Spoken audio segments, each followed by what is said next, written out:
ആലപ്പുഴയിൽ കൃഷ്ണപിള്ള സ്മാരകം തകർത്ത കേസിലെ പ്രതികളെ തിരിച്ചെടുത്ത് CPIM. ഒന്നാം പ്രതി ലതീഷ് ചന്ദ്രനും രണ്ടാം പ്രതി P. സാബുവിനും പാർട്ടി അംഗത്വം നൽകി. ലതീഷ് ചന്ദ്രൻ കഴിഞ്ഞ തദ്ദേശ തെരഞ്ഞെടുപ്പിൽ CPIM-നെതിരെ മത്സരിച്ച് വിജയിച്ചിരുന്നു. അശ്വിൻ പാലാഴി വിവരങ്ങളുമായി ആലപ്പുഴയിൽ നിന്ന് ചേരുന്നുണ്ട്. അശ്വിൻ, പാർട്ടിക്ക് ഒരിക്കലും പൊറുക്കാൻ കഴിയാത്ത തെറ്റ് ചെയ്തവർ എന്ന് പാർട്ടി പ്രാദേശിക നേതാക്കൾ തന്നെ വിലയിരുത്തിയ ആളുകളാണ്. ഇപ്പോൾ പാർട്ടിയിലേക്ക് തിരിച്ചെടുക്കുമ്പോൾ നേതൃത്വം വിശദീകരിക്കുന്നത് എന്താണ്? അശ്വിൻ പാലാഴി.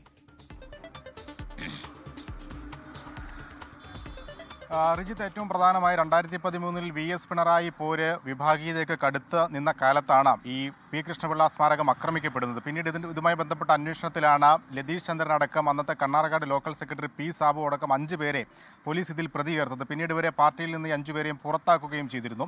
അതിനുശേഷം 2020 ക്രൈംബ്രാഞ്ച് പ്രത്യേക സംഘം ഈ കേസ് അന്വേഷിച്ച ഈ 5 പേർക്കെതിരെയും തെളിവുകളോ സാക്ഷിമൊഴികളോ ഇല്ല എന്ന കാരണത്താൽ റിപ്പോർട്ട് സമർപ്പിക്കുകയും കോടതി ഇവരെ വെറുതെ വിടുകയും ചെയ്തിരുന്നു. അതിനുശേഷം ലതീഷ് P. ചന്ദ്രൻ അടക്കമുള്ള ആളുകൾ പാർട്ടിയെ വീണ്ടും സമീപിച്ചിരുന്നു. പാർട്ടിയിൽ തിരിച്ചെടുക്കണം എന്നുള്ളതായിരുന്നു ആവശ്യം. പക്ഷേ പാർട്ടി അന്നും കനിഞ്ഞില്ല, ഇവരെ തിരിച്ചെടുത്തില്ല. പിന്നീട് ലതീഷ് മുഹമ്മയിൽ സ്വതന്ത്ര സ്ഥാനാർത്ഥിയായി പാർട്ടിക്കെതിരെ മത്സരിക്കുകയും വലിയ വിജയം നേടുകയും ചെയ്തിരുന്നു. ഇന്നിപ്പോൾ വീണ്ടും ഒരു തദ്ദേശ തെരഞ്ഞെടുപ്പിൻ്റെ കാലത്തേക്ക് അടുക്കുമ്പോഴാണ് ലതീഷിനെയും അന്ന് കണ്ണാർക്കാട് ലോക്കൽ സെക്രട്ടറി ആയിരുന്ന ഈ കേസിലെ രണ്ടാം പ്രതി കൂടിയായ P. സാബുവിനെയും പാർട്ടി തിരിച്ചെടുത്തിരിക്കുന്നത്. രണ്ടുപേർക്കും 2 ലോക്കൽ കമ്മിറ്റികളിലായി അംഗത്വം നൽകുകയും ചെയ്തിട്ടുണ്ട്.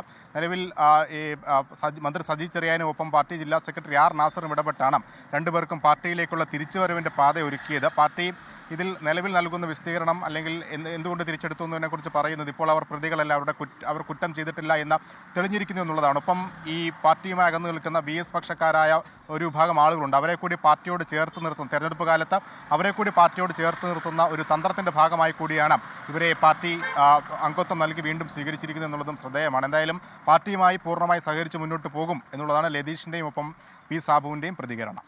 ശരി, കൃഷ്ണപിള്ള സ്മാരകം തകർത്ത കേസിലെ പ്രതികളായിരുന്ന 2 പേരെയാണ് ഇപ്പോൾ CPIM തിരിച്ചെടുത്തിരിക്കുന്നത്. നേരത്തെ കോടതി കുറ്റമുക്തരാക്കിയതിനു ശേഷം പാർട്ടി അംഗത്വം നൽകണമെന്നുള്ള ആവശ്യം ഉന്നയിച്ചുകൊണ്ട് അവർ പാർട്ടിയെ സമീപിച്ചിരുന്നെങ്കിലും ആ ഘട്ടത്തിൽ പാർട്ടി അതിന് തയ്യാറായിരുന്നില്ല. ഇപ്പോൾ 2 പേർക്കും അംഗത്വം നൽകിയിരിക്കുകയാണ്. അശ്വിൻ പാലാഴി ആലപ്പുഴയിൽ നിന്ന് വിശദാംശങ്ങൾ പങ്കുവയ്ക്കുകയായിരുന്നു. ലോകത്തെവിടെയായാലും ഏത് സമയത്തും 24 വാർത്തകളും ഓഗ്മെന്റഡ് റിയാലിറ്റി പാക്കേജുകളും എക്സ്പ്ലെയിനറുകളും വിശദമായി കാണാൻ ഞങ്ങളുടെ YouTube ചാനൽ നിങ്ങൾക്ക് സബ്സ്ക്രൈബ് ചെയ്യാം.